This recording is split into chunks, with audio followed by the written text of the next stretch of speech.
کیا مسجد الحرام میں طواف کے لیے بورو بوٹ متعارف کرائے جا رہے ہیں؟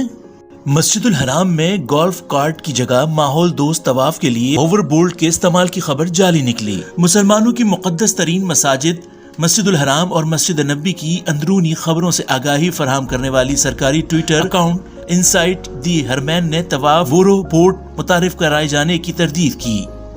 انہوں نے یہ تردید سماجی رابطے کی ویب سائٹ ایکس پر ایک پوسٹ میں کیے گئے دعوے پر کی۔ پوسٹ میں دعویٰ کیا گیا کہ مسجد الحرام کی بالائی منزل پر متعارف کرائے گئے گولف کارٹ کی جگہ اب ماحول دوست طواف بورو بوٹ لینے والا ہے۔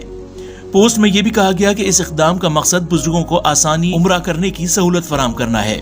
مسجد الحرام میں آسانی سے طواف کے لیے گولف کارٹ متعارف، تاہم انسائٹ دی حرمین نامی سرکاری ہینڈل نے اس پوسٹ کی تردید کرتے ہوئے اسے جعلی قرار دیا۔ خیال رہے کہ کچھ روز قبل مسجد الحرام میں معمر و خصوصی ضروریات کے زائرین کے بآسانی طواف میں مدد کے لیے اسمارٹ گولف کارٹس متعارف کرائے گئے تھے۔ اس کے لیے مسجد الحرام کی ایک منزل بھی مختص کی گئی تھی اور ان گولف کارٹ کا آپریٹنگ ٹائم شام 4 بجے سے روزانہ صبح 4 بجے تک مقرر کیا گیا تھا۔